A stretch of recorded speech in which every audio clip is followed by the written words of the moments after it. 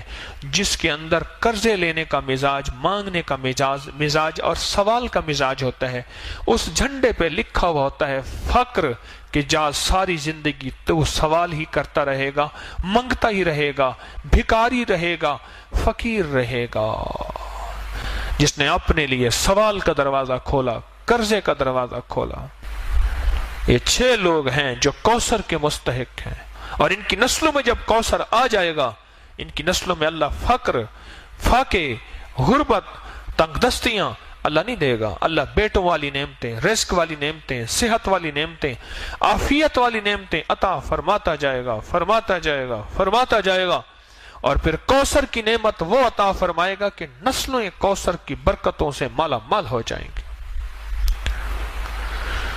تو ایک تو کوثر کا اس مفہوم کو سمجھیں کہ کوثر ہے کیا، اور کوثر ملے گا کس کو، اور کوثر کا خزانہ جس میں کائنات کی ساری نعمتیں ہیں، اس میں حلم بھی ہے، علم بھی ہے، اس میں کشف کی نعمت بھی ہے، اس میں کرامت کی نعمت بھی ہے، اس میں عبادت کی نعمت بھی ہے، اس میں ولایت کی نعمت بھی ہے، اس میں فقیری کی نعمت بھی ہے، اور اس میں اعلیٰ مرتبے، اعلیٰ مقام کی نعمت بھی ہے۔ ساری نعمتیں اللہ جل شانہ نے اس کوثر کے خزانے میں رکھی ہیں، اور ملے گا کوثر کا خزانہ اس کو جس کے اندر یہ 6 صفات ہوں گے۔ ان 10 روزوں میں یہ تجربہ ہو رہا ہے۔ ہلکی پھلکی ناگواری، ہلکی پھلکی یہ چیز اللہ جان بوجھ کے دیتا ہے۔ لینے کوثر آیا ہے، کہتا ہے ٹھک ٹھک بھی نہ کر۔ اور جو شخص آج کی رات میں کتنی دفعہ سورۃ کوثر پڑھے گا؟ 313 دفعہ سورۃ کوثر پڑھے گا۔ میں کہتا ہوں جھولیاں بھروانے کے لیے رب نے ویسے ہی ٹھنڈی ہوائیں اوپر صحن میں بیٹھ کے، سبحان اللہ، ٹھنڈی ٹھنڈی ہوائیں، یہیں بیٹھ کے رب نے موسم بدل دیا۔ اس نے کہا تو بیٹھ کے سورۃ کوثر پڑھتا جا اور میری رحمتوں کو اندر سموتا جا۔ سورۃ کوثر 313 دفعہ، اول آخر درود پاک 3 بار، 7 بار، 11 بار، اور سورۃ کوثر کے ساتھ ہر دفعہ بسم اللہ الرحمن الرحیم۔ یہ تو رزق کے خزانے اور برکتوں کے خزانے اور کبھی ختم نہ ہونے والی تھیلی اور جھولی، اس کے لیے آخری عمل ہے۔ ابھی پڑھ لے، تہجد سے پہلے پڑھ لے، بہرحال صبح سے پہلے پڑھ لے اس عمل کو۔ انوکھا عمل ہے 313 کا، اور یہ آج کی رات کا عمل ہے۔ آج یہ عمل کر لیں۔ کوثر، ایک تو کوثر کو پانے کے لیے 6 صفات اپنے اندر ہم پیدا کریں اور اس میں محنت کریں۔ اور تسبیح خانے میں اللہ نے ویسے ہی بھیج دیا ہے، تسبیح خانے میں اللہ نے ویسے بھیج دیا، اور تسبیح خانے میں بھیج کیا اپنے اوپر محنت کریں۔ اور بعض اوقات یہ 6 صفات کے اندر کی ناگواریاں آئیں گی، ان ناگواریوں کو اللہ کے لیے برداشت کرتا جا کرتا جا کرتا جا۔ اس میں اللہ پاک جل شانہ تجھے اور تیری نسلوں کے لیے کوثر کے فیصلے کر دیں گے۔ اور سچ بتاؤں، جس کے لیے کوثر کے فیصلے ہو جائیں نا، اس کی نسلیں نہ فقیر ہوتی ہیں، نہ غریب ہوتی ہیں، نہ تنگ دست ہوتی ہیں، نہ بے حیا ہوتی ہیں۔ جس کے لیے کوثر کے فیصلے رب کر دے۔ میرے پاس ایک صاحب آتے ہیں، وہ لعاب اٹھا کے نا کتے پہ لگا دیتے ہیں، کتے کا کاٹا ٹھیک ہو جاتا ہے۔ سرگودا کی آگ ایک گاؤں ہے، وہاں سے آتے ہیں، بڑے عاشق ہیں، دیوانے ہیں، آل رسول ہیں، بالکل غریب سفید پوش آدمی ہیں، بالکل غریب سفید پوش آدمی ہے۔ مجھے کہنے لگے آج تک ہمارے گھر میں ضرورت پوری نہ ہوئی ہو، مجھے یاد نہیں ہے، دولت ہے نہیں، اللہ کھلاتا بھی ہے، پلاتا بھی ہے، سلاتا بھی ہے، رب نے عزت بھی دی ہے، عبادت بھی دی ہے، تسبیح دی ہے، اعمال بھی دیا ہے، اور رب نے ہمارے لعاب میں یہ تاثیر رکھی ہے کہ سانپ کا کاٹا ہے، بھیڑ کا کاٹا ہے، بچھو کا کاٹا ہے، کتے کا کاٹا ہے، شیر کا کاٹا ہے، کاٹے کے اوپر لعاب لگا دیں وہ ٹھیک ہو جاتے ہیں اسی وقت۔ اور مجھے کہنے لگے وہ صاحب کہنے لگے کہ ہمارے بڑوں نے سنا ہے کہ کوئی سورۃ کوثر کا عمل کیا تھا، بڑوں نے، ہم نے نہیں کیا، ذرا غور سے لفظ سنیے گا، ہمارے بڑوں نے سنا ہے کیا کیا تھا، کوئی سورۃ کوثر کا عمل کیا تھا، اس کی تاثیر چلی آ رہی ہے، اب وہ بڑوں میں کوئی پہلی نسل ہے، تیسری نسل ہے، پانچویں نسل ہے، ساتویں نسل ہے، اب یہ خبر نہیں، پر ہمارے بڑوں نے کوئی سورۃ کوثر کا عمل کیا تھا، اس کی تاثیر چلی آ رہی ہے، اور ہماری نسلوں میں اس کی تاثیر ہے، ہماری نسلوں میں اللہ ساری ہماری ضرورتیں عزت کے ساتھ پوری کر رہا ہے، اور ہمارے لعاب میں یہ تاثیر ہے، ہمارے بچے کے لعاب میں بھی یہ تاثیر ہے۔ کہنے لگے بعض اوقات گھر میں میں نہیں ہوتا تو میرا بچہ ہوتا ہے، وہ کہتے ہیں بیٹا یہاں تھوک دے، کہہ رہے ہمارا بچہ تھوک دیتا ہے، وہ تھوک مال دیتے ہیں، ان کا مسئلہ حل ہو جاتا ہے۔ ہمارے تو بچے کے تھوک میں یہ تاثیر ہے۔ کتنے خوش قسمت ہیں، تسبیح خانے میں آ کے آپ سوغاتیں، دولتیں اور نعمتیں سمیٹ رہے ہیں، آپ کتنے خوش قسمت ہیں۔ مجھے ایک بندہ کہنے لگا کہ میں نے کوئی پاکستان میں ایسی جگہ نہیں جہاں رمضان گزارنے کے چند دن نہ گزارے ہوں، کہنے لگے تسبیح خانے میں جب سے میں آیا ہوں اب یہاں سے جانے کو مجھے دل نہیں چاہتا، یہاں دل ایسا لگا، کہا کہ کھانے وہاں بہترین، ایئر کنڈیشن وہاں بہترین، مجھے نام بتائے نام نہیں لیتا، لیکن یہاں جو زندگی کا نظام آپ دے رہے ہیں یہ اور کہیں نہیں ہے، دن رات جھولیاں بھر رہے، دن رات سعادتیں مل رہی، دن رات عبادتیں مل رہی، دن رات راحتیں مل رہی، اور دن رات مدینے والے کا فیض، عشق اور محبتیں، آل و اصحاب کی نعمتیں یہ دن رات مل رہی، یہ میں نہیں کہتا کہیں نہیں ہوں گی لیکن بہت کم ہیں۔ تبھی سورۃ کوثر آج اس کا موقع ہے۔ ایک تو ہم نے 6 صفات اپنے اندر پیدا کر کے ان 6 چیزوں سے ہٹ کے بچ کے اپنے لیے سورۃ کوثر، اپنے لیے کوثر کے فیصلے کروانے ہیں، اور سورۃ کوثر آج پڑھنی ہے، اور اس تصور کے ساتھ کہ مولا اس کے اندر جو خزانے ہیں رزق کے، عزت کے، وسعت کے، برکت کے، راحت کے، صحت کے، خوشیوں کے، کامیابیوں کے، مولا ان خزانوں سے ہمیں بھی مستفید فرما دے۔ میرا اور میری نسلوں کا تصور کر لیں گے کہ آپ کی مہربانی ہوگی۔ سورۃ کوثر یہ نعمت ہے اور یہ خاص تحفہ ہے، عجیب۔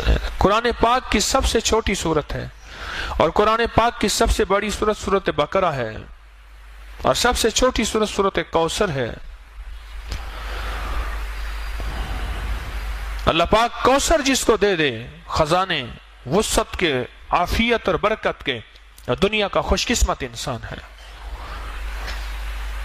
وہ دنیا کا خوش قسمت انسان ہے، اور اس کو دنیا بھی مل جاتی ہے، اس کو آخرت بھی مل جاتی ہے، اس کو خیر بھی مل جاتی ہے، اس کو برکت بھی مل جاتی ہے۔ پہلا عشرہ گیا، دوسرا عشرہ شروع ہوا، اور دوسرا عشرہ شروع ہوتے ہی جو رحمتیں موجوں پہ آتی جائیں گی، اور جو ہم سنبھلتے جائیں، اور جو ہم سنبھلتے جائیں، اپنے آپ کو سنبھالتے جائیں۔ کیوں؟ پہلے عشرے میں غور سے سنیے گا، دولت مند اور مالدار ہو گئے ہیں، اب یہ شیطان لوٹنے کی کوشش کرے گا، کبھی مزاج کی تنگی سے، کبھی طبیعت کی تنگی سے، کبھی کہے گا میرا روزہ لگ رہا ہٹ جا۔ اور آج کی رات تاک بھی ہے، اور تاک راتوں کی فضیلت، محبوبیت، مقبولیت بہت زیادہ ہے۔ کچھ درویش ایسے تھے جو ساری زندگی صرف تاک راتوں کو تلاش کرتے تھے، اور تاریخ میں ایسے اللہ والے بھی ملے ہیں جنہوں نے ساری زندگی صرف شب قدر کی تلاش کی. کیوں؟ انہیں پتہ ہے کہ شب قدر ایک رات نہیں، وہ 50,000 راتوں سے بہت اونچی فضیلت ہے اس کی، اور اس کی بہت بڑی عظمت ہے. ایک ہے ساری رات جاگنا، خدا نہ خواستہ فجر کی نماز جو ہے وہ قضا نہ ہو جائے. اہل اللہ نے، درویشوں نے اس بات سے منع فرمایا کہ فرض کہیں ہمارا ضائع نہ ہو جائے، فرض ضائع نہ ہو جائے. ایک کیفیت یہ ہے زندگی کی، اور ایک کیفیت یہ ہے کہ آپ ایسا کریں، آج کا دن اور آج کے لمحات اور آج کی رات، آج کی صبح، آج کی دوپہر ایک چیز عمل کر لیں جو آپ کو انشاءاللہ طاق راتوں کی سچی برکات عطا کرے گا، اور طاق راتوں کا سچے لمحات میں آپ کا حصہ ملائے گا. سچے لمحات وہ یہ ہے کہ آپ، ایک آیت ہے، قُلِ اللَّهُمَّ مَالِكَ الْمُلْكِ تُؤْتِي الْمُلْكَ مَن تَشَاءُ وَتَنزِعُ الْمُلْكَ مِمَّن تَشَاءُ وَتُعِزُّ مَن تَشَاءُ وَتُذِلُّ مَن تَشَاءُ بِيَدِكَ الْخَيْرُ. بس یہاں تک. اب یہ آیت صبح پڑھ لیں، اس کو پہلے سے نکال کے رکھ لیں، موجودہ نکال لیں، نیٹ پہ نکال لیں، موبائل پہ نکال لیں. قرآن پاک میں لکھی ہے، جب پہنچے نا بیادک الخیر، اس کو سارا دن دہرائیں، ساری رات دہرائیں، سارا دن دہرائیں. اے اللہ، ساری خیریں تیرے ہاتھ میں ہیں،